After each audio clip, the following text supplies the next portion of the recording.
Inicia la grabación para que todo inicie desde la presentación del expositor.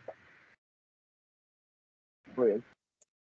Listo, ya está Sí se grabando. ve, Bueno, sí se ve, ¿no? sí. Bien, buenos días a todos los asistentes al seminario de este 16 de febrero. Gracias, Adrián, por la invitación de cada semana, su esfuerzo por organizar estas charlas bastante interesantes. Y el día de hoy tenemos a un invitado que viene desde el Tecnológico de Monterrey. Es el doctor Jorge Cruz Duarte. Y me permito leer un poquito de su biografía. Pueden ver más detalles en su página web. El doctor recibió su grado de licenciatura y de maestría en Ingeniería Electrónica en la Universidad Industrial de Santander y el doctorado en Ingeniería Eléctrica en la Universidad de Guanajuato. Hizo una pequeña estancia de investigación en la Universidad Técnica de Bucarest del 2019 al 2021 y fue investigador postdoctoral en el grupo de investigación de Monterrey, en colaboración con la Academia de Ciencias de China. Bueno, actualmente Jorge es profesor investigador en el grupo de investigación en inteligencia artificial avanzada en el TEC de Monterrey. No sé qué campus, entonces ya ahorita si quieres nos compartes. Es miembro del SNI, es nivel 1, también es miembro de la Sociedad Mexicana de Matemáticas y de la Academia Mexicana de Computación. Ha sido revisor en varias revistas, varios journals, por ejemplo, en Applied Soft Computing, en el Solar Evolutionary Computation y otras más. El día de hoy, Jorge va a presentar su charla titulada Optimización de sistemas de control usando metaheurísticas y diseño automático de algoritmos en ingeniería. Pues bueno, sin dar más detalles, Jorge, bienvenido. Gracias por aceptar la invitación a este seminario de los viernes y lunes. Y el micrófono y la participación es toda tuya. Nada más Vale. una última cosa. ¿Quieres la sesión de preguntas al final o te pueden ir interrumpiendo? Tú dinos. Como gusten, si quieren, interrumpiéndome para no aventarme el monólogo, ¿no? Ok, bueno, ¿Les parece? entonces nada más, por favor, si alguien tiene alguna duda, no se meta al micrófono, levante su mano, porfa, y se les va dando acceso. Y si no, pues lo dejamos al final para que sea todo corrido. Claro que sí. Adelante, gracias. Muchas gracias, Oscar. Nada más, Rey. Tiene un día muy nublado, pero agradable, ¿no? Bueno, muchas gracias a Adrián, Oscar, por la invitación. Voy a hablarles un poco de control y mucho de optimización, sobre todo de metaheurísticas. Yo creo que soy un infiltrado en el seminario que tienen más de temáticas de control, ¿no? Entonces, comencemos. La presentación la preparé más que todo teniendo en cuenta como este storyline partiendo desde los problemas, cómo se resuelven los problemas de optimización, sobre todo, qué problemas hay sobre estas metaheurísticas, estos métodos de solución. Pues vamos a tratar de identificar un modelo y cómo se resuelve ese problema de los problemas, ¿no?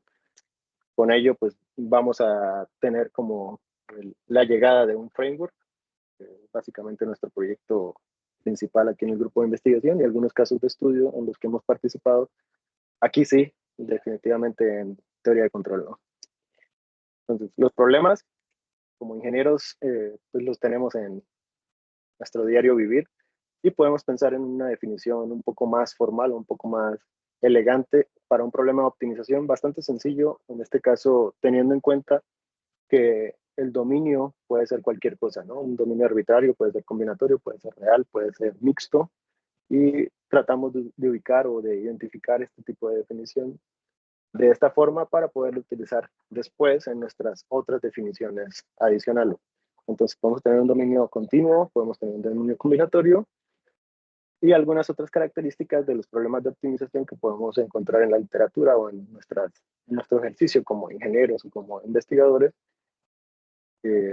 para tener en cuenta, ¿no?, las partes, la función objetivo, que es lo que vamos a minimizar a maximizar, puede ser una función de costo, una función de profit o un fitness cualquiera, el vector de diseño, donde se va a mover ese agente o esa cosa que estemos implementando, y las restricciones. En este caso, las restricciones podemos valorarlas desde un punto de vista un poco más simplista para definir la región factible. Sin embargo, pues hay restricciones un poco más elegantes y, valga la redundancia, restrictivas, ¿no? Entonces, con estas definiciones en mente, podemos pensar en el dominio particular, que es nuestra región donde nos vamos a mover, que es donde todo tiene sentido desde el punto de vista práctico.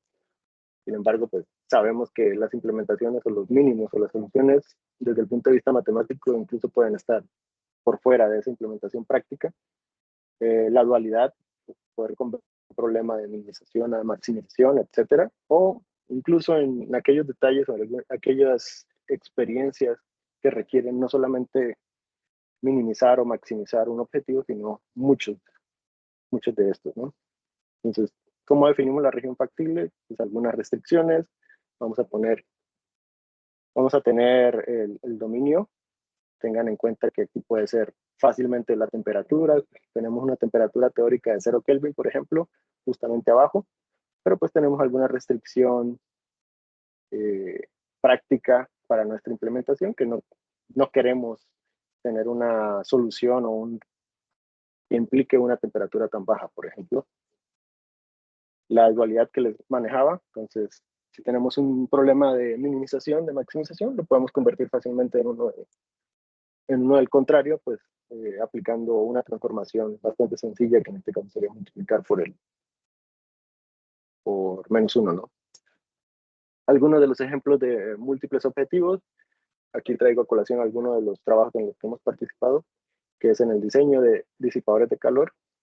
Fácilmente en la literatura o en cualquier implementación sencilla, podemos estar considerando solamente la transferencia de calor a través del cuerpo, o sea, la resistencia térmica relacionada, pero normalmente como estamos involucrando fluidos, también debemos considerar la potencia de bombeo. Entonces, no solamente nos podemos enfocar en qué tan bueno es el cuerpo del metal que vamos a implementar para darle solución a este problema, sino también cómo podemos aliviar esa potencia de bombeo para que obviamente no gastemos mucho en bombear el líquido, sino también en tener pues un balance, ¿no? Entonces aquí hay un ejemplo de cómo se pueden relacionar. Esto es utilizando una función acumulada o ponderada, combinando estos dos objetivos, pero si ustedes se dan cuenta, podemos notar que estos dos objetivos están aquí, que es la resistencia térmica equivalente y la potencia de bombeo, pues van a generar un frente de Pareto, ¿no? Entonces, ¿cuál es la mejor? Pues ya depende de la solución. Pues tenemos aquí el ejemplo clásico, ¿no? De los tatuajes y de lo bueno y lo bonito y lo barato. Entonces, hay que decidir entre qué hacer o qué decisión tomar, ¿no? Dependiendo de nuestra condición.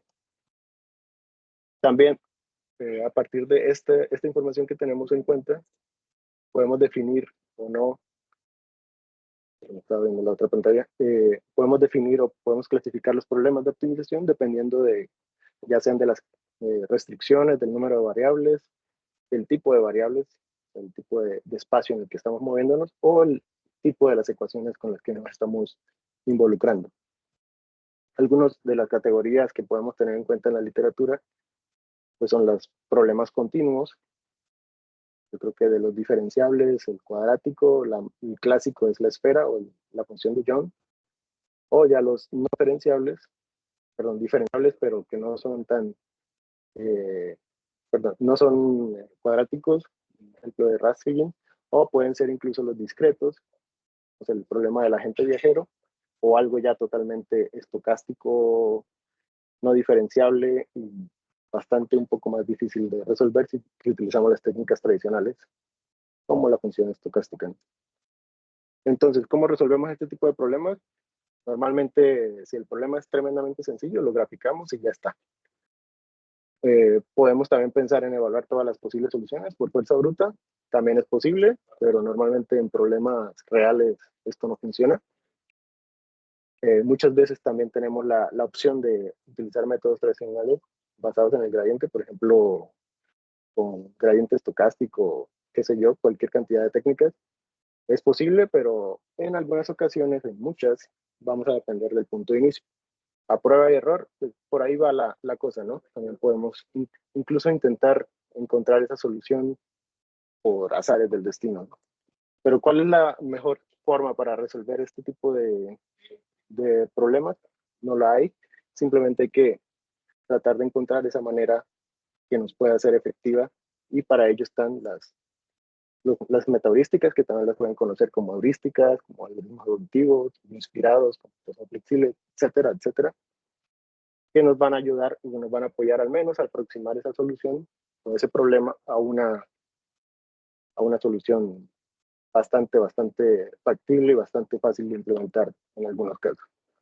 Entonces, en general, y traigo esta diferenciación entre metaheurísticas y heurísticas, porque se lo pueden encontrar en algunos escenarios, sobre todo en la literatura antigua, en la que muchas veces se confunde heurística y metaheurística.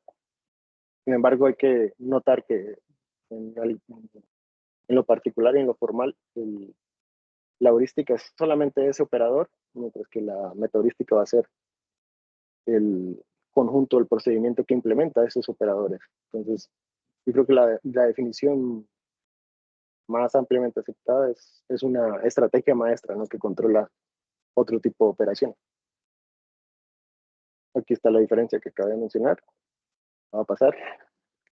Y normalmente la diferencia que se hace relevante es que las metaheurísticas, eh, sobre todo las primeritas, han sido inspiradas por fenómenos naturales para, pues, tratar de emular este comportamiento y poder hacer implementaciones basadas en esas observaciones que nosotros como seres humanos percibimos en nuestro día a día, ¿no? Algunas de las clasificaciones de las metaheurísticas, así como cualquier otro método de optimización o de solución, pues podemos tener no solamente un punto, como en el caso del método de Newton, sino un conjunto de puntos que van a estar interactuando entre sí bajo una dinámica. Puede haber un tipo de clasificación basado en la naturaleza de la inspiración, por ejemplo, los genéticos, la evolución diferencial, o incluso algo un poco más social, que es la búsqueda en tabú, o el simulated annealing, que ya está basado un poco más en el comportamiento de los metales, ¿no? Entonces vamos a revisar algunas cuantas metaheurísticas, no todas, porque no alcanzaríamos hoy. Yo creo que una de las clásicas que también se utiliza mucho, sobre todo en sistemas de control, es Particle Theorem Optimization. Su inspiración es el conjunto de elementos o de individuos o enjambres o como lo quieran llamar, de animales que buscan, pues, ese alimento, ¿no?, en el día a día. Como pueden notar en la implementación, es bastante sencilla, simplemente es una suma de posición más velocidad o una posición más el número de pasos que debe avanzar el individuo, y la descripción de esa velocidad está por una ecuación bastante sencilla dada por la cinemática clásica, ¿no? Entonces, la aceleración en este caso va a tener dos componentes, uno dado por eh, el mejor individuo de la población o el mejor histórico que haya obtenido ese individuo durante todo el proceso de búsqueda. Alguna de las otras de estas metodísticas, por ejemplo, está Cuckoo Search, que de inspiración tiene estas aves. Este es el hijo, ¿no? Estas aves que podemos encontrar en algunos, de hecho aquí en México también se pueden encontrar los cucú. Normalmente tienen un comportamiento parasitivo, no crían a sus hijos, entonces lo que hacen es dejar botar los huevecillos del ave huésped o del ave madre adoptiva y dejar solamente el huevo que ellos están manejando. Pero esto no tiene nada que ver con el comportamiento del algoritmo. Como se pueden dar cuenta, podemos incluso describir este método utilizando la naturaleza de su comportamiento en el espacio de búsqueda. Por ejemplo, este método utiliza un random walk para moverse de forma explotación, ¿sí? O incluso un Levy Flight para hacer esa exploración en el espacio de solución, que tiene algo que ver con la inspiración, tal vez viéndolo desde este punto de vista es bastante difícil notarlo, ¿no? Sin embargo, es un algoritmo bastante bueno, dada la naturaleza de su comportamiento, ¿no? De exploración y de explotación. Alguno de los otros está la optimización de la espiral, que es bastante sencillo. Podemos tener la búsqueda simplemente describiendo una espiral donde el mejor punto que acabamos de seleccionar o que identificamos como bueno va a ser nuestro centro de rotación para todo el enjambre de puntos. Y la ecuación es bastante más sencilla de lo que ustedes pueden notar aquí. Simplemente es multiplicar los planos de pares para poder encontrar esa matriz de rotación efectiva. Y la inspiración, pues hay muchas espirales en la naturaleza. Sin Ok. embargo, este algoritmo, sí, dime.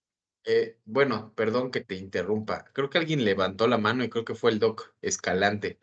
No sé si quiera usted decir algo, Doc. Nada más es algo muy brevísimo que acá en México le Ujú. llamamos correcaminos. ¿Es el correcaminos? Ajá. Al cuco, Ok, a las aves esas algo. cuco. Ujú. Ah, ok, mira. Y también el mismo comportamiento, ¿verdad? Sí, sí, igualito, todo eso. Ah, excelente. Bueno, un dato curioso está interesante. Yo no las he visto, la verdad. Este, bueno, las espiral, y como se pueden dar cuenta, este algoritmo no tiene nada estocástico. Si pueden notar en la ecuación, si tenemos definida ya la rotación, pues va a ser la misma matriz de rotación que ya inicializamos durante el proceso de búsqueda, y esto no lo hace tan bueno cuando fue la propuesta inicial.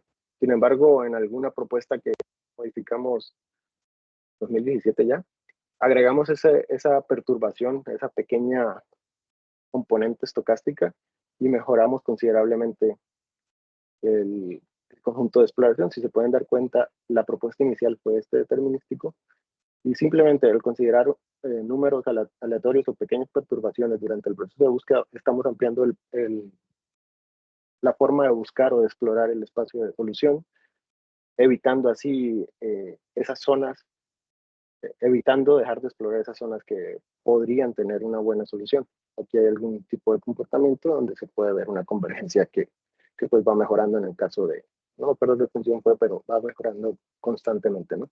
Lo hemos implementado en varios algoritmos, en varios problemas y ha sido bastante bueno. Pero si se pueden dar cuenta, y ya con lo que acabo de mencionar sobre estos algoritmos, la inspiración y sobre todo las ecuaciones, hay varios problemas, ¿no? Bueno, esto es la implementación con las metodísticas implementadas en problemas, ya el que les mencionaba, el diseño de disipadores de calor, lo aplicamos, en este caso fue Simulated Annealing, Particle Swarm y Espiral, para resolver este problema, donde cada uno de estos puntos son posibles soluciones para diferentes condiciones de diseño, en este caso utilizando no solamente agua, sino también nanofluidos con diferentes tipos de partículas metálicas, nanopartículas metálicas, a mejorar esa transferencia de calor en el fluido. ¿Algún otro ejemplo ya utilizando eh, Particle Swarm? Y no me acuerdo cuál era este.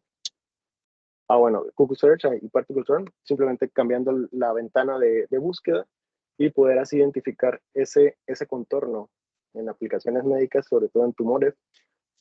Si bien se conoce que los tumores normalmente malignos tienen geometrías bastante agresivas, entonces es un poco difícil detectar bien el contorno, contrario a los tumores benignos que son bastante más suaves, ¿no? Pues, por ejemplo, en este caso, con algunos tumores que tenían diferentes geometrías, pudimos identificar correctamente pues, el contorno. ¿Vale? Entonces ahora hablemos de los problemas de las metaheurísticas. No todo siempre es fácil, no lo implementamos y ya están al servicio del día y funcionan para todos los problemas. Normalmente esa es la principal limitante. No tenemos un método general para resolver todos los problemas de optimización, sino que tienen un comportamiento variado dependiendo de las condiciones del problema. Sobre todo son muy buenas para aproximar soluciones, en algunos casos bastante efectivas, porque no requieren mucho costo computacional, sobre todo en problemas muy complejos, en los que incluso podemos no tener a ciencia cierta el conocimiento pleno de qué es lo que está pasando por dentro del problema, pero pues el costo es que toca encontrar una buena configuración de parámetros de qué operadores o qué método debe funcionar. Y de todas las que hay, pues es difícil también identificar o tener el conocimiento absoluto de cuál podría funcionar.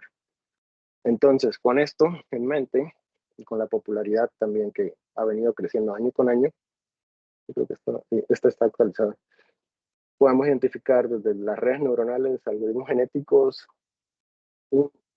una tendencia en su vida, desde las metaheurísticas desde el punto de vista de inspiración o de réplica de fenómenos naturales, a algo un poco más sistematizado, más estandarizado, más fácil de identificar en cuanto a los operadores. Sus aplicaciones son varias, no solo en computer science, sino en ingeniería sobre todo, y en la toma de decisiones. Pero, así como ustedes pueden ver esta tendencia, también hay una mala tendencia que es las nuevas metodísticas que son propuestas recientes que, de hecho, esto es una sátira, ¿no? No lo lean creyéndolo. Entonces, un ejemplo de esto es el algoritmo del QATI, si lo conocen, eso también hay por aquí. En este caso, el QATI, que no tiene nada que ver con la metodología, si ustedes pueden ver, identificar, es un mecanismo de caza de iguanas y luego tienen un predador, ¿no? Pero si dejamos de un lado la inspiración, podemos observar que la ecuación no es tan diferente a las que ya les presenté sobre PSO o incluso QQ-Search, ¿no? Entonces, utilizan una dinámica más o menos parecida en la que estamos regulando con un factor aleatorio, si no estoy mal, y con una indicación de esa mejor posición a explotar, ¿no? Otro ejemplo es el de las gacelas, misma historia. Un tercer ejemplo, el de las palomas con las ratas, que tiene que ver esto, no sabemos, pero la ecuación o la descripción matemática nos dice un poco más de cómo va a funcionar ese algoritmo. Y el último, el último ejemplo que bastante irrisorio está es este que se atreve a llamarse God Particle Swarm Optimization, que incluye ese componente de Dios que, si bien ustedes pueden hacer la comparación con el Particle Swarm Optimization y con la nueva propuesta, podemos ver que lo único que cambia es un if. Y ese if se puede representar incluso con esta ecuación. O sea, esto fue el único aporte de este método que realmente no está contribuyendo en nada a la metodología de búsqueda, ¿no? Y esto, ¿cómo lo podemos interpretar? Simplemente es una actualización de la población, no totalmente la población, sino un pequeño subconjunto de población para cada iteración. Entonces, esta es la propuesta y así pueden encontrar ustedes cualquier cantidad de metaheurísticas. Si se van a la literatura, pueden encontrar un bestiario incluso, y está el link, o incluso una especie de Pokémon para que los casen, ¿no? ¿Qué tipo de metaheurística? Si se dan cuenta, son muchos nombres sofisticados que no nos dicen qué es lo que hay por dentro, qué es el operador matemático que podemos identificar como que realmente está funcionando en nuestro problema o en nuestra familia de problemas a resolver. Entonces, aquí hay un ejemplo de esto. Ustedes se pueden dar cuenta, muchas de las operaciones, PSO, por ejemplo, CFO, Firefly, utilizan este conjunto de ecuaciones que más o menos son diferentes entre sí. Y podríamos decir que son como las madres o los padres de los nuevos métodos, ¿no? Sobre todo el de evolución diferencial, que es bastante más completo, ¿no? Entonces, si observamos esto y la tendencia actual, pues podemos ver que hay nombres muy jocosos. Incluso nosotros podríamos proponer uno, ¿no? El enjambre de caguameros norteños, que me lo inventé y puedo poner incluso una variación de los métodos, pero eso no está contribuyendo en nada, sino es un método que tal vez sirva para optimizar o para resolver un problema muy particular, pero realmente no está cambiando el mundo, ¿no? Entonces la observación que nos hizo ya hace algún tiempo, ¿no? En 2013 Sorensen, es que tratar de dejar esta tendencia y buscar más bien la generalidad. Ya pasó el tiempo de andar inventando, de andar creando metáforas y cambiando los operadores o jugando con los operadores. Y ahora sí nos podemos enfocar más bien a lo que realmente importa, ¿no? A darle un poco de orden, de estructura a de lo que existe en la literatura. Sí, ZS, levanta la mano. Adelante. Sí, muy buenos días, doctor, colegas, Sí, buenos días. esperando que se encuentren bien. Mire, tengo una pregunta de acuerdo a lo que estaba Claro. mencionando. Adelante. En este caso, ¿cómo se compararían las técnicas de optimización basadas en la metaheurística, como las mencionó, como algoritmos genéticos o enjambre de partículas, en los métodos tradicionales en el diseño automático de algoritmos para sistemas de control? ¿Cómo se pudieran comparar esas técnicas? Ok, a ver si más adelante te la termino de resolver, pero la comparación es implementándola con un número bastante bueno de pruebas y de simulaciones en las que podamos detectar su performance. Y recuerda, no hay un almuerzo gratis, ¿no? O sea, a lo mejor esta funciona bien o mal para un problema particular, pero puede que variando el problema incluso ya no funcione tan bien. Entonces, es un detalle a tener en cuenta. ¿Quieres? A lo mejor lo tratamos más adelante, ya cuando termine de presentar el resto, que yo creo que sí hace falta esa información. Ok, le agradezco. ¿Vale? Sí. Vale, entonces con esto en mente, pues vamos a darle una estructura, ¿no? Entonces ya empezamos a pensar en cómo modelar las metaheurísticas, ¿sí? Tratar de salir de esa etapa de exploración o una etapa de explotación que ya ha venido, pues de hecho no es tan reciente, ya es del 90, ya ha venido agarrando buena tendencia, ¿no? Entonces algunos conceptos claves, primero, ya que estamos hablando de muchos métodos que tienen alguna población, puede ser o puede ser individual, pero podemos generalizar a una población y tratar de identificar una mejor solución dependiendo de un subconjunto de esa población. Puede ser un subconjunto temporal, o puede ser un subconjunto incluso de ese colectivo de elementos. Y ya con eso en mente, tratar de identificar bien la definición que vamos a usar. Si se acuerdan, habíamos hablado de que las metaheurísticas son la estrategia maestra, ¿no? Pero en este caso, para evitar confusiones con las metaheurísticas y las heurísticas, pues definamos primero qué es una heurística, ¿no? Un procedimiento que crea o altera una solución candidata o un conjunto de soluciones candidatas. Y ya con eso en mente podemos seccionar o clasificar estas heurísticas de baja nivel, de nivel medio o de alto nivel. Entonces aquí hay algún ejemplo donde vamos a estar con las heurísticas simples, ahorita como les voy a presentar, van a estar interactuando directamente con el problema, con el dominio del problema. Las metaheurísticas van a estar interactuando directamente con el dominio del problema, pero controlando eh, las heurísticas simples. Y las hiperheurísticas, que las vamos a ver más adelante, no interactúan directamente con el problema, sino que interactúan indirectamente a través de un conjunto o una secuenciación, o puede ser incluso un árbol de decisión de heurísticas simples, ¿vale? Entonces, con esto en mente podemos pensar en las heurísticas simples de tipo constructivas. Estas son tres categorías de las simples, de las que solamente van a lo mejor a hacer algo con el dominio de solución, con el espacio de solución. Entonces, las generativas simplemente van a hacer un sampleo o van a generar esas propuestas de solución. Aquí debería verse como un glow, pero no. Estas son alguna ilustración, entonces el que construye un primer draft o una primera versión de la solución. Las perturbativas, que son aquellas que pues, llegan a modificar, ¿no? A hacer a pequeños ajustes o de algún tipo, ¿no? Luego están las selectivas, que en este caso pues vamos a pensar en aquellas que van a seleccionar o van a validar o evaluar qué tan buena es una solución con respecto a otra o qué tan buena es una población con respecto a la otra. ¿Sí? Con eso en mente, pues podemos pensar en un inicializador, que es, si tenemos un espacio de búsqueda, pues el más fácil es generar al azar un conjunto de puntos para empezar a buscar. Tenemos el inicializador. De los perturbadores,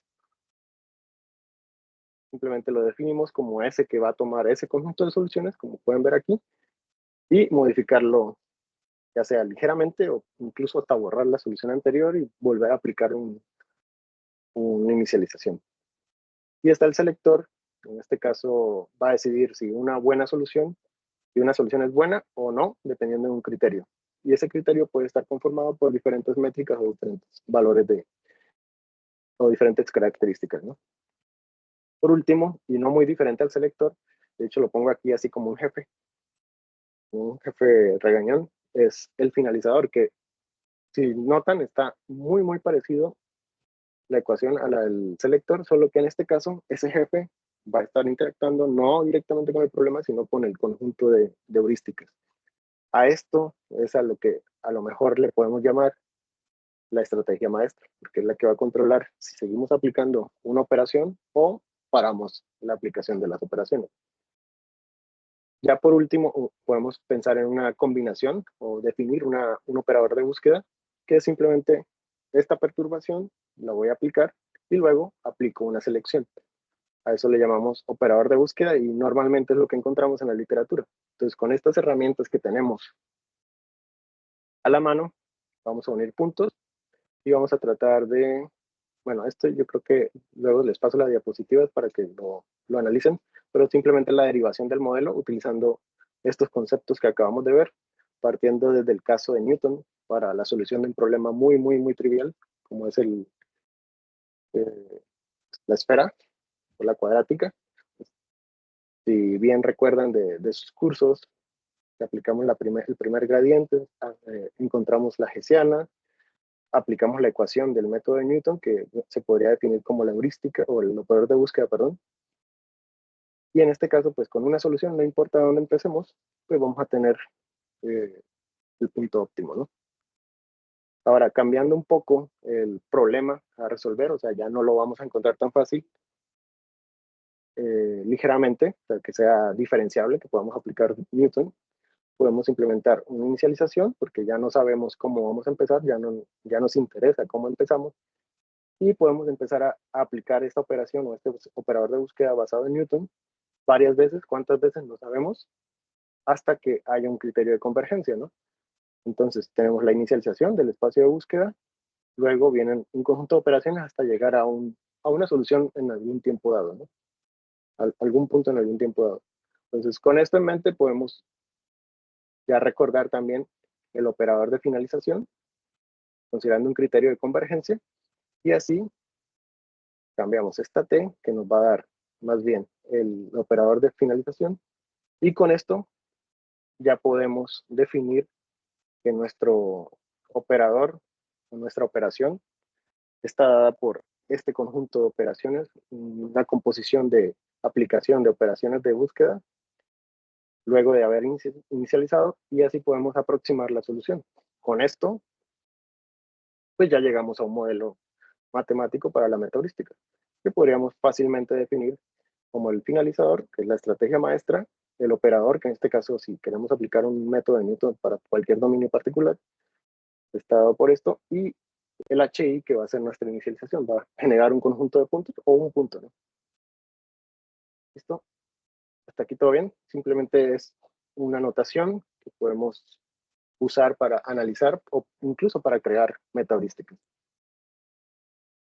Ya con esto en mente, entonces, y analizando varias metodologías en la literatura, podemos identificar que una metaheurística normalmente tiene una inicialización, como todo, y una finalización, cuando ya termina el proceso de búsqueda. Y lo que vamos a considerar por dentro son el conjunto de operaciones de búsqueda que aplicamos por cada iteración o incluso por una secuencia finita de puntos, ¿no?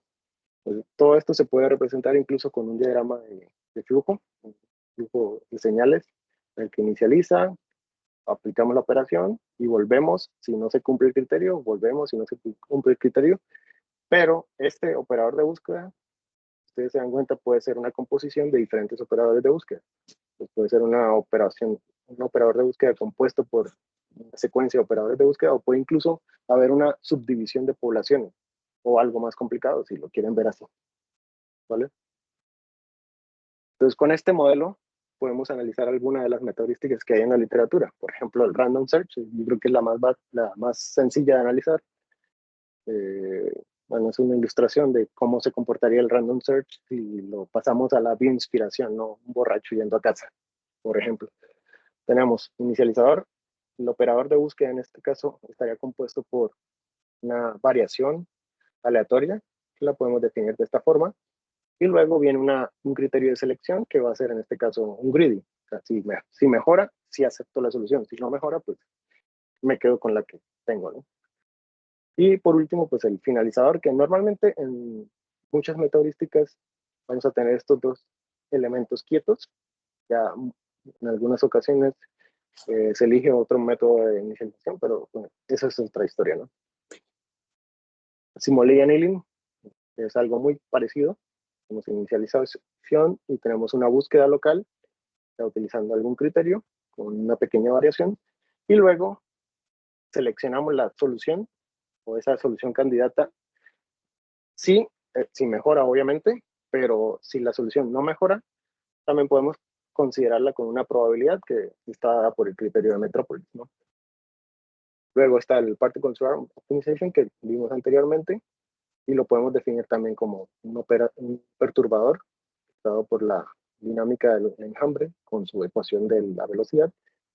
Y luego viene una selección directa. Esto, en este caso, como estamos confiando en la exploración, en la inteligencia del enjambre, pues va a ir avanzando hacia esa solución sin tener que sesgarlo con un grid. También está el de la espiral y el de algoritmo genético. Si se dieron cuenta, antes nada más teníamos solamente un operador de búsqueda. En este tipo de algoritmos podemos considerar que hay dos o incluso tres si queremos separar la selección, ¿no? La selección de padres. Pues, el algoritmo genético se podría identificar con dos operadores de búsqueda, que está el operador de crossover y el operador de mutación. En el primer caso, pues definimos el crossover con una selección, bueno, con un mecanismo de emparejamiento, diferentes tipos de emparejamiento, ya sea el de la ruleta, el torneo, etc. Y también el mecanismo de crossover, o sea, cómo voy a combinar ese subconjunto de padres, ¿no? Luego viene la mutación, que no tiene nada del otro mundo, de hecho es bastante más sencillo y parecido a los anteriores métodos, que es una variación de ese punto con respecto al que, perdón, con respecto a un valor aleatorio, ¿no? Vamos a modificar alguno de los componentes. Y también muy parecido, esta evolución diferencial, que tiene más o menos los mismos elementos, solo que en orden contrario, ¿no? Y así podemos nosotros tener metaheurísticas desde el punto de vista de los operadores de búsqueda, simplemente combinando parámetros. En este caso, utilizando una metodología en secuencia, para las más sencillas, para poderlas describir, que también podemos implementar incluso para generar a mano, puede ser, o automáticamente estas metaheurísticas. Si se dan cuenta, está Simulation, aquí están varias con todos sus componentes, pero a partir de esos componentes podemos identificar los perturbadores, los selectores y empezar a jugar, ¿no? ¿Cómo los combinamos? Puede ser una metaheurística de un solo operador o una de dos operadores o de tres, pero ya ahí ya empieza a jugar otro papel, ¿no? El costo computacional. Bueno, entonces no solamente es combinar operadores, sino que también estos operadores, si se dieron cuenta, tienen parámetros y estos parámetros se deben configurar. Por tanto, el problema es cómo los ajustamos o cómo encontramos esa mejor combinación de operadores. Y pues ahí ya empezamos a encontrar un problema sobre este problema adicional, ¿no? Pues, ¿cómo resolvemos este nuevo problema del solver, del solver, del solver? Pues normalmente se utilizan técnicas de diseño automático, ¿vale? Entonces ya estamos en un nivel de complejidad bastante alto y un nivel de abstracción. Y de hecho utilicé esta imagen porque básicamente es un método, puede ser cualquier otra cosa, puede ser una red neuronal, puede ser una metodística incluso, que está diseñando algoritmos para poder solucionar una familia de problemas. Entonces, la definición general, de hecho, con respecto a Shao, es vamos a maximizar ese performance o ese conjunto de performance de ese posible operador o de esa posible combinación de operadores que nos va a dar lugar a nuestra metaheurística para un problema dado. Y es el problema que vamos a resolver. Si se dan cuenta, está muy ligado al problema de optimización simple que nosotros definimos antes. Aquí la única diferencia es que no estamos trabajando en el dominio continuo del problema original, puede ser, o incluso un problema combinatorio, sino que estamos trabajando en el dominio de las heurísticas, que se puede identificar como aquí. ¿Sí? Entonces, las partes del diseño automático. Para poder aplicar alguna técnica de diseño automático, necesitamos un espacio de decisión, como cualquier problema de optimización, una estrategia de diseño, una estrategia de evaluación y el problema a resolver, problema ya de más bajo nivel. Y aquí lo pongo con colores porque, si se dan cuenta, son las mismas palabras, solo que en diferentes niveles de abstracción. El espacio de diseño, la estrategia de diseño, va a ser cómo lo combinamos, y esto ya es del punto de vista del problema que estamos resolviendo. Para implementar un espacio de diseño debemos tener en cuenta las primitivas, ¿no? Primitivas aritméticas, que son suma, resta, multiplicación, división, trigonométricas, estadísticas, todas esas operaciones que nosotros manejamos, que pueden ser de muy bajo nivel o incluso algo computacional. De hecho, hay un artículo bastante interesante de una colega que no solamente implementa o diseña heurísticas, sino también como arquitecturas o pipelines de redes neuronales, de procesos de redes neuronales utilizando diferentes tipos de operadores. Es, por ejemplo, es un ejemplo de esto. Entonces, debemos tener en cuenta el espacio de las primitivas para poder así saber cómo llevarlas al espacio de diseño. Entonces, este cuadrito verde realmente es nuestra representación de cómo vamos a usar esas primitivas para poder definir nuestro espacio de diseño. Esa representación puede ser un árbol de decisión, para el caso de que nosotros queramos utilizar un approach desde el punto de vista de programación genética, pues van a tener esta ecuación, pero se va a describir como un árbol de decisión. Un árbol, no es de decisión. O pueden ser arreglos lineales, como el que acabé de mencionarles, que realmente no necesariamente son lineales, pero podrían considerarse como lineales, o grafos, que sería como la generalización de esos arreglos lineales. ¿Vale? Entonces aquí hay un ejemplo de ese que les comentaba sobre el pipeline de Deep Learning. Entonces, para un problema de clasificación, tuvo este dataset, para este dataset dado, que es una familia de problemas. Entonces tiene este tipo de operaciones, y el algoritmo lo que hizo fue elegir esa operación ya de muy alto nivel para implementar y poder así encontrar automáticamente cuál es la mejor secuencia de pasos que podemos implementar para resolver ese problema. ¿Sí? En últimas, estamos básicamente combinando pequeñas recetas de cocina para poder realizar o para poder llevar a cabo una tarea, ¿no? Entonces, acerca de las estrategias de diseño, puede ser con un modelo o puede ser sin un modelo. Sin un modelo, pues tenemos que aplicar técnicas de búsqueda local, por ejemplo, Simulate Annealing, Random Search o cualquier otro método pero que sea de un punto, ¿no? O incluso una de tipo evolutivo, que era lo que les mencionaba, que incluso una estrategia de diseño puede ser una misma metaheurística, pero esta vez trabajando desde el punto de vista superior, desde un nivel de abstracción más alto. O con Reinforcement Learning, por ejemplo, un Deep Learning, en este caso, o ya con modelos, basado en modelos. Tengan en cuenta que cuando se refiere a modelos, normalmente estamos enfocándonos en que ya tenemos la secuencia de heurísticas y realmente lo que queremos es encontrar la mejor combinación de los hiperparámetros que tenemos, ¿no? Entonces, por ejemplo, si tenemos PSO, ya tenemos pero ya ahorita el problema es encontrar la mejor combinación de parámetros que puedan funcionar para resolver un problema dado, para aproximar el problema. Los problemas a resolver, como les comentaba al inicio, pues hay varios, y ya dependiendo de cada clase, pues, de la categoría, pues vamos a elegir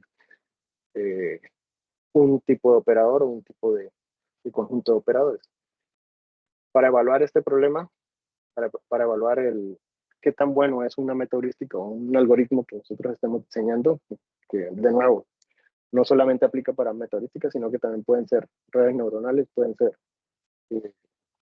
incluso implementaciones de software ya bien definidas en sus computadoras, simplemente una secuencia de limpiado, de filtrado o cualquier cosa así. Podemos evaluar la calidad de la solución este caso, nosotros normalmente utilizamos esta, que es de todos los fitness finales que podemos obtener, tratamos de identificar la mediana más el rango intercuartílico, así estamos midiendo qué tanta repetibilidad podemos tener, ¿no? durante la implementación del algoritmo. Algunos otros piensan más en el tiempo de ejecución, incluso una área bajo la curva, ¿no? del tiempo también, o combinarlas, ¿no? convertirlo en un problema multiobjetivo. Y ya con eso podemos definir la hiperheurística que nos había sobrado, que nos había faltado, perdón. En este caso, una hiperheurística puede ser igualmente cualquier cosa, y es ese método que me resuelve un problema de diseño automático, ¿vale? Ya con esto en mente, solamente para recapitular y tener las cosas un poquito más organizadas, hablando del nivel de abstracción, podemos tener un nivel de abstracción bajo, en donde el problema, pues es nuestro problema, ¿no? Por ejemplo, los de control. Y nuestro de ajuste de un controlador, por ejemplo. Y nuestro solver en ese bajo nivel, pues va a ser método que nosotros queramos implementar para resolver ese problema. Sin embargo, pues encontrar ese método va a ser el problema de alto nivel que va a tener que ser resuelto por un solver de alto nivel, ¿vale? Entonces voy a pasar rápidamente el framework porque creo que me estoy quedando sin tiempo, ¿verdad?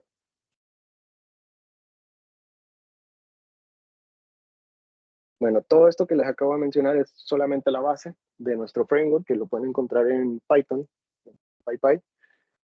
Y con este framework, que básicamente hicimos todo el análisis de varias metaheurísticas, identificamos algunos operadores, los extrajimos, identificamos sus parámetros de ajuste para así crear una colección. Esto sería nuestro espacio de las heurísticas simples. Con esto en mente, pues aplicamos una hiperheurística, que en este caso particular es un random search, que nos va a crear ese candidato a solución, que en este caso es un algoritmo o una metaheurística, va a evaluar su performance y dependiendo del criterio de selección, pues va a seguir la búsqueda o no. Hasta que al final vamos a tener un buen método para resolver no solamente el problema, sino un conjunto o una familia de ese problema. De las tripas, ¿no? del problema, del framework, algunas funciones de prueba que pueden encontrar, el módulo de población, que es como el core de nuestro framework, en el que ya inicializamos ya sea aleatoriamente o tratando de ubicarlos de una forma más determinística, pero con sus limitaciones, ¿no? En altas dimensiones no va a funcionar tan bien. Entonces, aquí hay algo de los operadores de búsqueda, esto se me corrió, pero básicamente estas fueron las metaheurísticas que nosotros seleccionamos y los operadores que detectamos para poder así implementarlo en un módulo de metaheurística que utiliza el mismo modelo estándar. Y aquí se ve a grandes rasgos cómo sería el proceso de búsqueda para una solución de una función o un problema de prueba, ¿no? Si se dan cuenta, la primera aproximación, este es el primer método, ¿no? Está tratando de diseñar automáticamente, utiliza nada más un operador y es terrible, ¿sí? Inicia y se estanca. Pero a medida que va avanzando el proceso de solución, desde el punto de vista de alta abstracción, la cosa va mejorando hasta que llega a algo más o menos conveniente, ¿sí? Y también está la versión gráfica, que de hecho está muy bonita para al menos jugar con las metaheurísticas. El problema es que no tiene el módulo de hiperheurística, por lo tanto, todo lo que hagan aquí va a ser manual, ¿no? O sea, es como diseñar una metaheurística desde el punto de vista matemático de operadores de búsqueda, pero de forma manual. En los casos de estudio, y aquí creo que Daniel, mi estudiante, que ha estado más trabajando con control, me puede echar la mano si hay alguna pregunta difícil. Tenemos la primera aplicación, que creo que fue el paper que les compartieron, ¿no? Los organizadores. Esta primera implementación, que es el diseño de esta red neuronal o el ajuste de los parámetros de los pesos y los biases de esta red neuronal para poder resolver un problema trivial a lo mejor, pero haciéndolo desde un punto de vista alternativo a utilizar el método de Adam, que es el que comúnmente se utiliza, ¿no? Entonces, para este caso, esta fue la meta heurística con 3 operadores y más o menos el proceso de búsqueda que se obtuvo fue así. Si se dan cuenta aquí ya con alrededor de 200 o 150 iteraciones, ya el método que diseñamos entrena bastante bien la red. También para un PID, en este caso para un masa resorte amortiguador, si se fijan, el método inicial es no tan bueno y ya luego llega una buena convergencia algorítmica y obtenemos un controlador PID para ese problema tal vez de juguete, pero con una buena respuesta, sobre todo sobre pico, en comparación con otros métodos tradicionales, ¿vale? Para unas condiciones dadas, obviamente. O incluso para modelar desde el punto de vista fraccionario de un calorímetro, en este caso la ecuación de calor para este calorímetro, donde poníamos un circuito electrónico aquí adentro de esta cámara principal y lo poníamos en operación para poder así estimar su transferencia de calor y con esta información poder diseñar un disipador de calor oportunamente. Entonces, algunos de los parámetros que obtuvimos del modelado de este calorímetro fueron estos y este fue el proceso de búsqueda para encontrar ese mejor modelo desde el punto de vista fraccionario. En el caso particular 1, tenemos el diseño automático para controladores PID en un sistema de regulación de voltaje automático, que pues, básicamente ajusta el voltaje para que la fase no tenga ninguna discrepancia, ¿no? Entonces, en este caso tenemos el modelo sin controlador, es el comportamiento bastante indeseable de algunos de los parámetros que tenemos de la planta.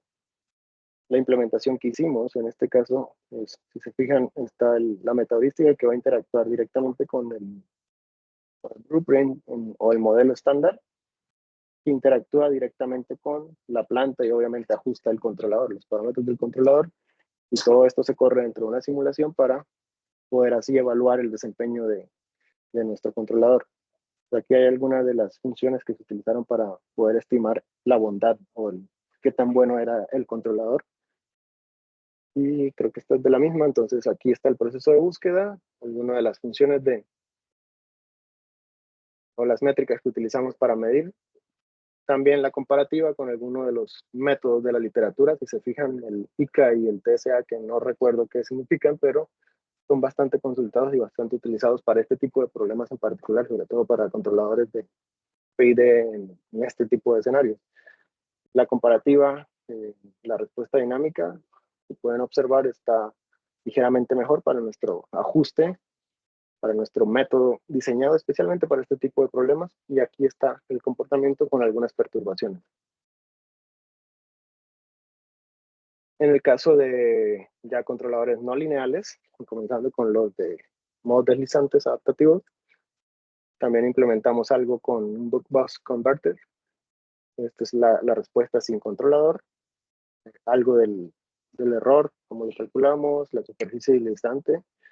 Y el controlador, este fue un trabajo en colaboración con el profesor Herman, que ha estado muy involucrado en este tipo de controladores, entonces nos pasó su modelo para poderlo implementar y ajustar efectivamente, ¿no? Aquí algunas condiciones de diseño. ¿Y qué fue lo que hicimos? Si se dan cuenta, el esquema es más o menos el mismo, ¿no? La hiperheurística para poder encontrar esa metodología. Aquí cómo evoluciona el proceso de diseño automático. Algunos de los parámetros que encontramos para ese controlador, comparados con PSO y genético, que usamos para comparar, para tener el punto de vista. Y si se fijan, pues tuvimos un desempeño más o menos ligeramente mejor, ¿no? Aquí hay algunas gráficas también de cómo se comportaría ese controlador que nosotros diseñamos, que ajustamos, perdón, con el algoritmo que diseñamos bajo diferentes perturbaciones, con un buen desempeño, ¿no? Y por último, que de hecho este trabajo todavía no ha salido, él está trabajando en ese, es también para ABR, pero utilizando un PID fraccionario. En este, lo interesante, además de que es el controlador fraccionario, bueno, hicimos todo el proceso de diseño pero lo más interesante que encontramos en este caso es, además de que tiene un buen desempeño en comparación con las curvas, es que pudimos identificar pues ese ajuste óptimo, esa configuración óptima, nos podemos comparar con respecto al sobrepico y con el tiempo de asentamiento, en cómo se comporta, en cómo se ubica, si graficamos con respecto a los órdenes fraccionarios. Sí, dime. Perdona que te interrumpe. Bueno, ya por los tiempos, no sé si puedas Sí, terminar en 5 minutos, porfa, para que haya tiempo de preguntas. sí, claro que sí. Ya Gracias. esta creo que era la última. Ok, Y bueno, esto que les acabo de comentar es solo el inicio y en resumen, pues, hay muchos problemas, pero pues hay muchas más métodos para resolver estos problemas y hay que decidir sabiamente, ¿no? Entonces, la invitación es para evitar la selección de metodologías bajo la inspiración y más bien enfocarnos en encontrarlas o incluso diseñarlas desde el punto de vista matemático. Y así ya acabé. Ahora sí, me gustaría escuchar alguna pregunta si tuvieran. bueno, gracias, Jorge.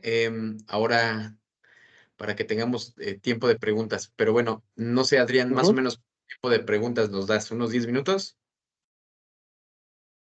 Sí, yo creo que tenemos 15 minutos todavía o más, ¿no? Dependiendo de cuánto tiempo tengan, pero sí. Bueno, lo que dé entonces. Entonces, a ver, si alguien gusta empezar con alguna pregunta para el expositor. Por ahí hace rato alguien interrumpió preguntando algo de las comparaciones, entonces si quieres iniciar Sí, usted y luego le damos la palabra a Julián Alejandro.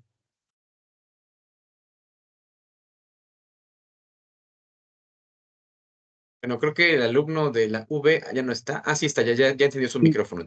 ¿Quieres? Sí, bueno, buenos Sí. días. Sí, pues meramente era esa mi duda con Sí. con el doctor. No sé si se acuerda que le comenté que ahora sí que ya formulando bien la pregunta, cómo Sí. se comparan las técnicas de optimización basadas en la metaheurística, como lo mencionó, algoritmos genéticos o enjambre de partículas, con los métodos tradicionales en el diseño automático de algoritmos para sistemas de control. ¿Cómo se pueden comparar las técnicas? Pero cuando te refieres a métodos tradicionales, ¿a qué haces referencia? Sí, a los métodos tradicionales en el diseño automático de algoritmos para los sistemas de control. Diseño automático de algoritmos. ¿No tienes un ejemplo, por ejemplo? Porque creo que... Sí, es A que, ver. bueno, yo la verdad me interesó el tema, de la Ajá, semana pasada que el doctor Escalante me mandó la información, estuve sí, investigando un poco, y estuve viendo que hay algunos puntos para, pues eso, que sería la exploración del espacio de búsqueda, robustez y sí. adaptabilidad, eficiencia computacional, y pues, etcétera, etcétera.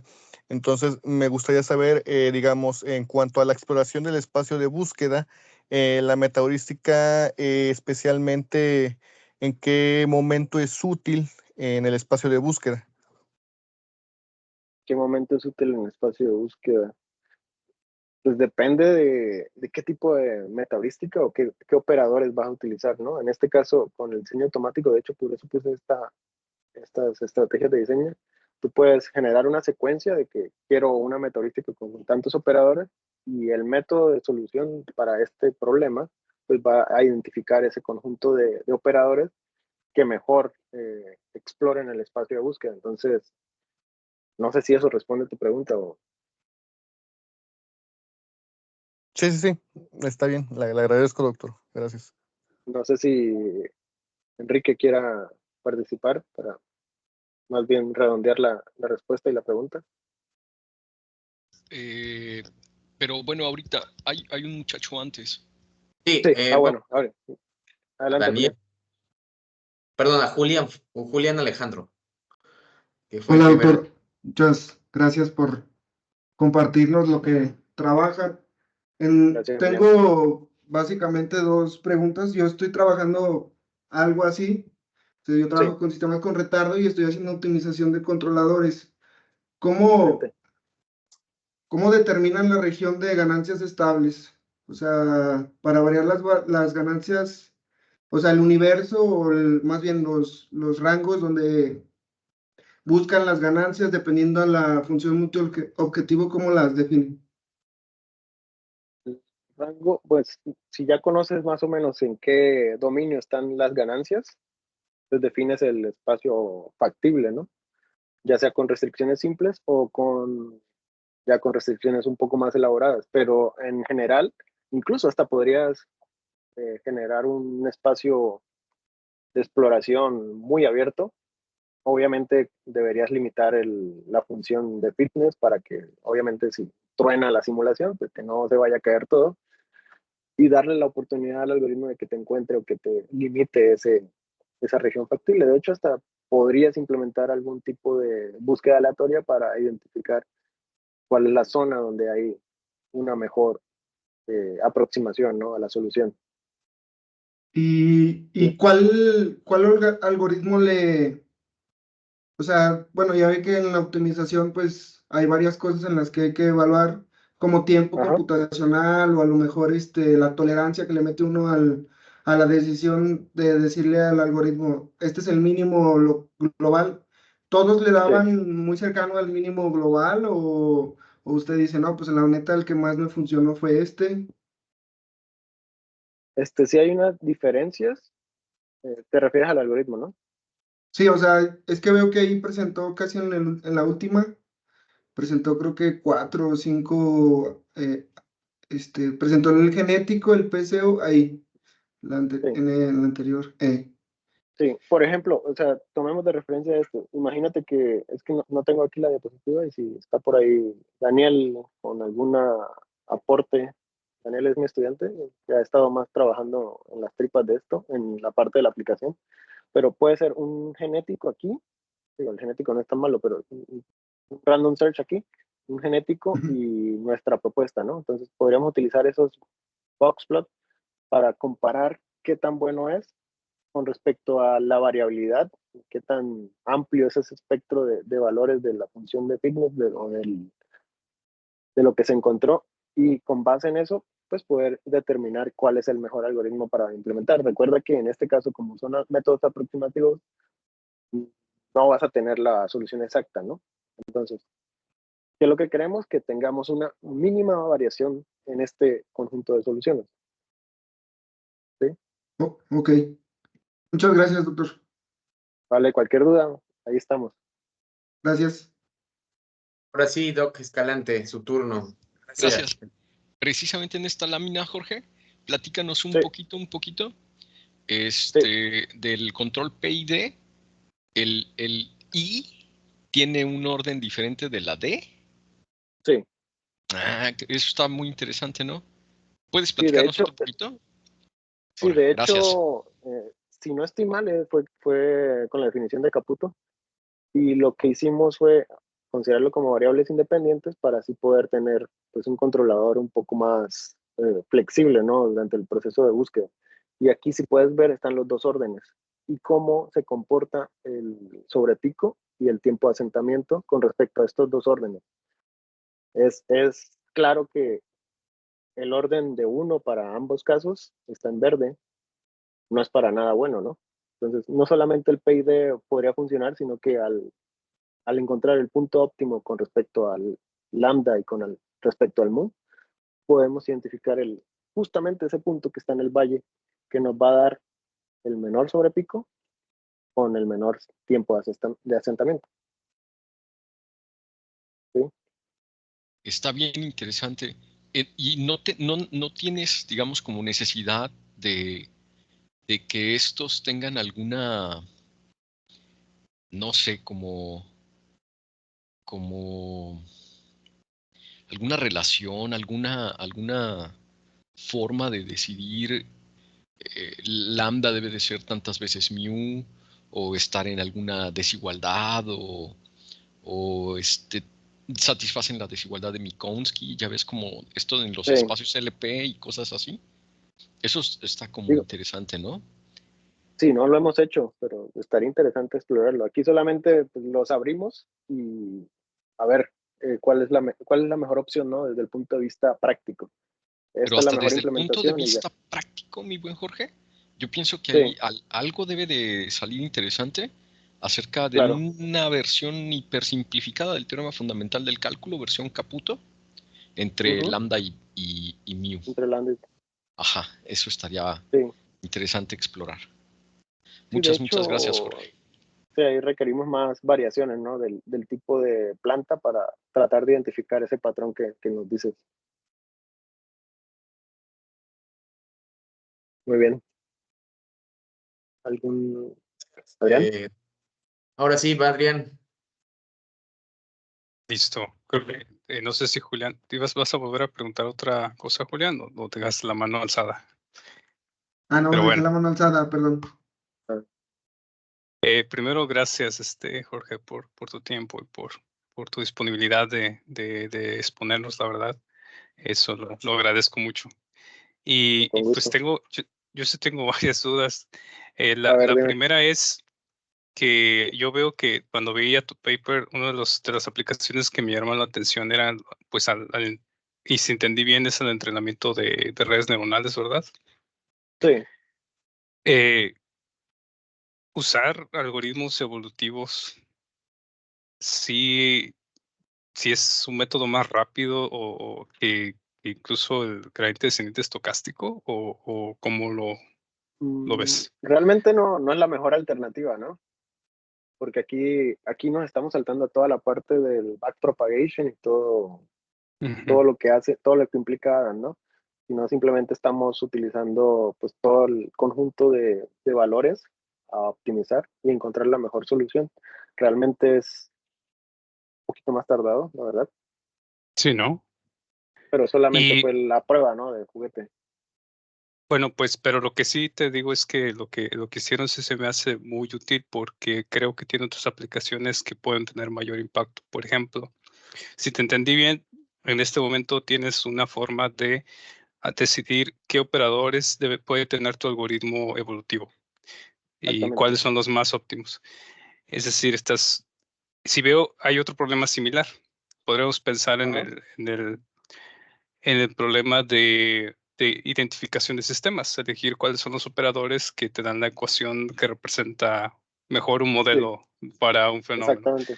Y la otra sería encontrar la mejor función de Lyapunov para desarrollar un sistema. O sea, siento yo que esos son dos que no sé, yo diría que sí deberías tratar de intentar, porque tienen mucho uso. O sea, son muy, si ya tienen todo un software y tienen toda una estructura, valdría la pena intentarlo, la verdad.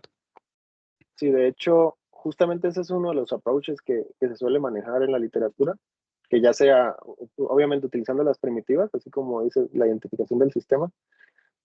Normalmente en ese tipo de approach se utiliza programación genética, que es identificar ese árbol de operaciones de primitivas que nos dé la mejor representación del modelo.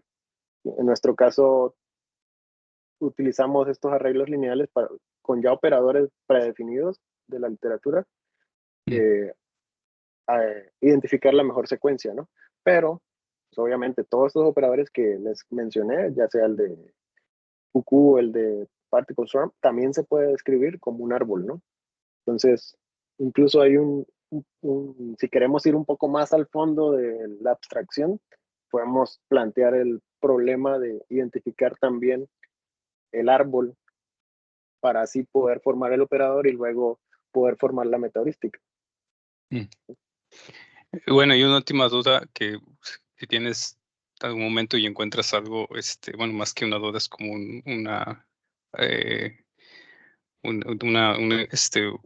ayuda con algo. Si algún día encuentras un buen libro que hable de la convergencia, del estudio de convergencia de algoritmos genéticos, te agradecería si me lo pasas. Tú que ya estás estudiando mucho esto y que tienes mucho tiempo, porque veo que ahorita para entender si convergiste a un global o a un mínimo global, pues haces ciertas estadísticas, ¿no? Supongo, eso es lo que entendí. Pero no sé si exista ya que tienes un modelo matemático del algoritmo, un estudio de la convergencia del mismo, así como lo hacen con métodos numéricos cualquiera, ¿no? Con el método de Newton, ¿no? Con no bisección, cosas así. Si puedes, estaría genial si no lo compartes. Claro que sí, con gusto. Sí. Aquí es más difícil analizar la convergencia teóricamente, pero por eso acudimos, incluso hemos hecho tratar de estimar la complejidad del tiempo para evitar que pues vaya a explotar, ¿no? Pero simplemente son estimaciones, ¿no? En este tipo de métodos. Sí. No, pues muchas gracias, Jorge. Creo que Oscar sigue. Gracias. Y voy yo, gracias. Bueno, Entonces, son tres cosas. La primera, igual agradecer por tu participación. Gracias, Oscar. Segunda, continuándolo con la idea que decía Adrián del libro. A mí me late mucho entender la teoría detrás de todo esto. Y cuando hablo de este tipo de algoritmos, pues siempre me quedo con la duda de dónde quedó la prueba de que en realidad sirven. O sea, fuera de lo estadístico. Entonces, como que sí tengo ganas de entender un poquito más. Entonces, si llegas a encontrarte con un libro donde hablen un poco más teórico de todo esto, igual, si lo puedes compartir, ahí lo esperaremos. Y la otra, tus algoritmos de modos deslizantes, ¿ahí qué optimizan? Ahí sí nos puedes platicar un poquito, porfa. ¿Optimizan la superficie, las convergencias, o qué es lo que están ahí optimizando? Aquí en este caso, como variable de diseño, tenemos los parámetros, ¿no? El controlador. ¿Vale? Y lo que estamos optimizando son el conjunto de características de la respuesta después de implementar, bueno, ya de simular. Entonces, identificamos las características que puede ser los picos, el tiempo, el error de asentamiento, perdón, y el tiempo, ¿no? Esto es lo que estamos optimizando, pero para eso necesitamos implementar el controlador con el vector de diseño, digamos, con valores estimados o valores de prueba, que nos va a dar la estrategia, ¿no? Que es más o menos lo que, o sea, a partir de esta respuesta dinámica calculamos pues, todos los parámetros y con esos parámetros generamos la función de costo, la función de fitness que va a estar dada por esta ecuación y ya con eso tomamos la decisión de si es bueno o no esa combinación de parámetros. Bueno, el algoritmo toma la decisión, ¿no? Nosotros no lo estamos haciendo porque sería más tardado. Okay. Y bueno, ya con base en tu experiencia, en este caso, como es un control discontinuo, los algoritmos que utilizan, no se atontan, si lo podríamos ver así, considerando que hay cosas discontinuas ahí. Sí, no. A menos de que estés usando operadores basados en gradiente o con problemas en espacios discontinuos, sí, pero normalmente la mayoría son libres de derivadas, ¿no? Y pueden interactuar bastante bien. Y de hecho, la estrategia de buscar esa mejor secuencia de operadores, pues nos ayuda también a evitar tener un algoritmo que se atonte, ¿no? Con las discontinuidades. Bueno, pues muchas gracias. No sé si hay más preguntas. Bueno, de mi parte ya no. No sé si hay alguien más que quiera preguntar. Y si no, pues para agradecerte y finalizar la sesión y la asistencia de todas las personas que andan por acá. Muchas gracias, Oscar. Pues ahí veo a Luis Morales, cámara encendida, no sé. Vamos, Luis, gusto verte. Bueno, si no hay más preguntas, pues gracias, Jorge. Gracias por tu participación. Gracias a todos y nos vemos en el siguiente. Y bueno, la persona encargada, pues ya por ahí